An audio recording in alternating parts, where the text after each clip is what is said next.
Президент Садыр Жапаров кызматка киришкенден бери бир топ жарлыктарды чыгарды. Алардын арасында Кыргыз Республикасында саламат сактоо чөйрөсүн өнүктүрүү жана калктын жашоосун жана саламаттыгын сапатын жакшыртуу боюнча кечиктиргис чаралар жөнүндө жарлык да бар. Анын максаты биринчи кезекте саламат сактоо тармагындагы системалуу проблемаларды аныктоо.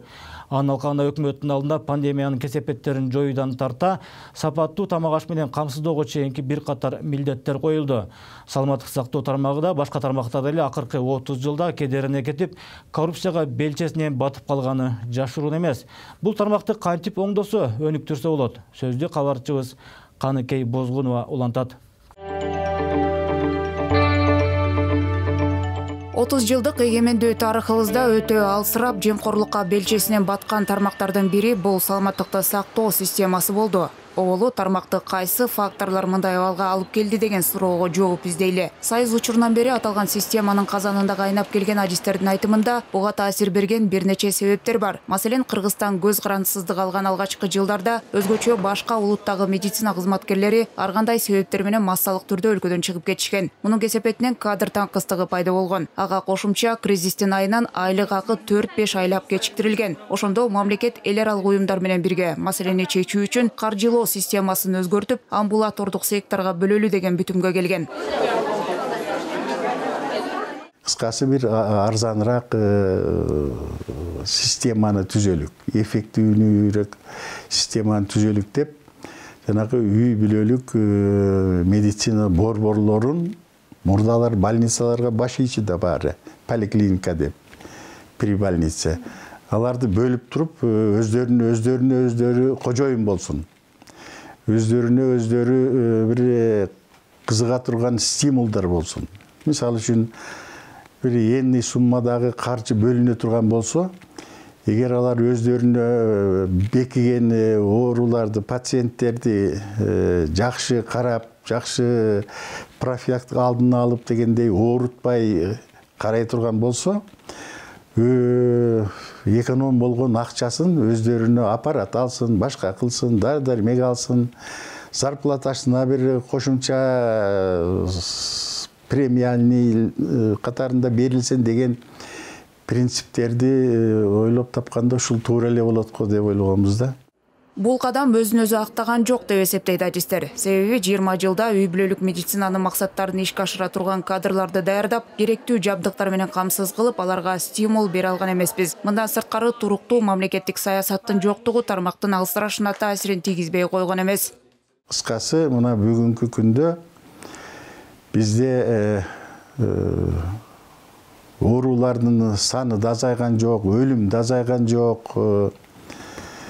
Медициналык кызматкерлердин бир мен билишимче 3/1 медицинаны тыштап же башка мамлекеттерге кетип калды, же болбосо башка секторлорго, кыскасын айтканда базарга өтүп кетишти да.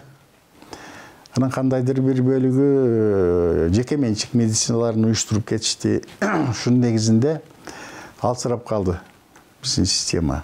Баш мыйзамда жарандардын бекер дарылануусу каралган, бирок каржы тартыштыгынан мамлекет аны камсыз кыла алган жок. Азырдагы күчү жетпейт. Ошондуктан бейтаптарды дарылоодогу төлөмдөрдү бир тартипке келтирип, тармакты каржылоо принцибин өзгөртүү зарылдыгы жаралууда. Ал эми саламаттыкты сактоо министрлиги каражатты үнөмдөө жана кадрларды эффективдүү пайдалануу максатында медициналык мекемелерди оптималдаштырууну туура көргөн. Бул бир канча этап менен жүргүзүлөт. Алгач иштер борбор калаадагы поликлиникаларды бириктирүүдөн башталган.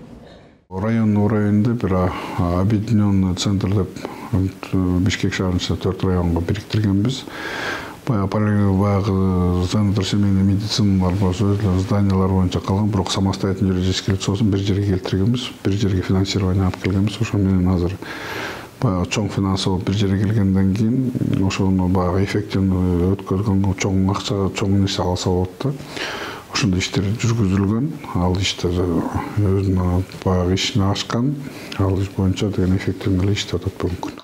Эми кезек аймактарга жетти. Облус, район борборлорундагы 356 ар кандай багыттагы саламаттыкты сактоо уюмдарынын дээрлик жарымынан көбү кыскартылып, бириктирилет. Маселен, кээ бир райондордогу санэпидем көзөмөл борборлору кыскартылып, райондор аралык болуп кайра түзүлөт. Ошондой эле үй бүлөлүк медицина борборлору, стоматологиялар аймактык ооруканаларга кошулат. Бұл тенденциясы бұл бара-бара отырып, бұл эффективті ошол жерде баягы акчалар сарымдалып колдонуп, ошол түшкөн баягы акчаларды ошол жерге лабораторияларды ачып, ошол жерде өнүгүү процессин башташ керек да. Анан кийин баары эле мынакей көрсөттү, эпидемиологдордун жетишпегенлик баягы маселеси да баары чоң чыкты да. Биз ошо ковид учурунда bir rayonun эпидемиологдорун экинчи районго жиберип, ошол жерден баягы оценкаларды берген күндөрдө болгон. Ошон үчүн ошолорго жараша геополитический расположениясына жараша ошону бириктирүү максатында бул буйруктар чыкты. Мындай кадамды айрым эксперттер туура эмес деп баалашууда. Алардын пикиринде алгач пилот түрүндө иштетип, артыкчылык кемчиликтерин тактап алса болмок дейт алар. 2-3 район мындай пилотный режимде 2 жыл иштетип, анан кемчиликтерди карап, анан тигилерди чоңойтмакта мамлекет боюнча. Ал жакта көп суроолор болуп атат да. Кандай ушунун баарынын координация болот? Ал биринчиси. Экинчиси жумушсуз калган кишилер кайка болот? Үчүнчүсү ошол ар бирөөсүндө лабораториялар бар. Анан ооруканаларды күчөтүш керек, диагностический бир оборудование коюш керек. Анын бардығын эсептебей эле бир заматта кылып атат да. Анан биздин жарандар, ооруп аткан жарандар, кайрылгандар мындай көп мындай услугалар ала алышат да. Ошол жагы болуп атат. Сазга баткан медицинаны жакшыртуу максатында президент Садыр Жапаров атайын жарлык дагы чыгарган. Анда адамдын өмүрүнүн узактыгын жогорулатуу, ден соолукту бекемдөөгө жана сергек жашоону пропагандалоо үчүн шарттарды жакшыртуудан баштап, калкка жеткиликтүү, сапаттуу медициналык жардам көрсөтүүнү камсыз кылууга, оорулар менен күрөшүүгө багытталган мамлекеттик саясатты күчөтүү талабы коюлууда. Биринчи кезекте тармакты толук санариптештирүү жана өзгөчө кырдаалдарда ыкчам чара көрүү механизмдерин аныктоо менен катастрофалар медицинасынын системасын түзүү тапшырмасы коюлду. Медицина катастроф деген өзүнчө дисциплина кылып чыгарып атат да. Бул келип туруп баягы ведомстволордун ортосундагы бир иштеше турган чыгыш керек бул. Аны азыр пандемия ковид көрсөттү. Бул жактан абдан пайдалуу болот деп мен эсептейм. Бул Россиянын опыты, Россиянын тажрыйбасы, Россиянын опыты айрыкча өзгөчө кырдаалдуу министрлигинин. Бияктан бизде келип туруп неметкенде бул ушундай учурларга абдан пайдалуу болот экен, ал сөзсүз түрдө көрүп атабыз. Документте негизинен медицина кызматкерлеринин айлык акысын этап менен жогорулатуу, аларды турак жай менен камсыз кылууга басым жасалууда. Эң башкысы элдин саламаттыгын сактоо үчүн тамак аштын сапатын көзөмөлдөө жана ооруларды алдын алууга артыкчылык берилип жатканын адистер белгилейт. Баштапкы деңгээлдеги биздин медициналык жардам көрсөтүү системасын жакшыртуу боюнча.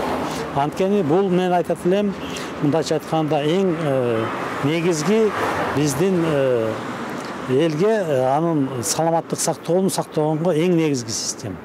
Анткени ошол деңгээлде биз эрте бартын аныктап, анан кийин профилактика чараларды көрүшүбүз керек. Ошондо көп оорулар келип күчөп катуу оорубай калат. Анан кийин дарылаш үчүн аларга көп каражат кетпейт да. Ошол деңгээлде алдын алуу иш-чараларды ошол деңгээлде ошол учурду күчөтүү.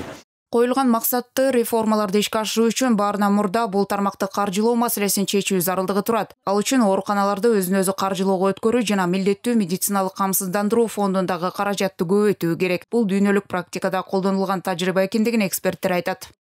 Биз мына зарплатадан фонд оплаты турда 2% төлөйбүз биздин ден соолугубузга, фондубузга. Бир да мамлекетте мындай жок. Жок дегенде 4-5%тен башталат. Ал бир жагы. Каражатты көбөйтүш керек да. Ал бир. Экинчи жагы бизде 1 миллион жаран бул жакта турбайт. Налог төлөбөйт. Бирок ооруканда бул жакка келишет. Турцияда ошолор Турциянын жарандары болсо, кайсы жакта жашабасаң, кайсы мамлекетте жашабасаң, сен жаран болсоң, ошо Турцияга төлөшүң керек. Жыл сайын төлөп турушат. Анан любой убакта келип дарыланышат. Ошентип 1 миллион адам казыр налог төлөбөйт, ошол себептен каражат жетишпейт. Бул маселени эч ким көтөргүсү жок, коркуп атышат. Эми налогду көтөрөбүз деген сөз коркунучтуу да биздин бийликке. Бирок башка жол жок. Калктын саламаттыгын сактоо, ооруларды алдын алуу, сапаттуу, жеткиликтүү медициналык кызмат көрсөтүүнү жакшыртууда эми жергиликтүү өз алдынча башкаруу органдарына бир катар милдеттер жүктөлөт. Бирок аны аткаруу кандай болот, убакыт көрсөтөт. Каныкей Бозгунова, Бакыт Кошалиев, 5 канал.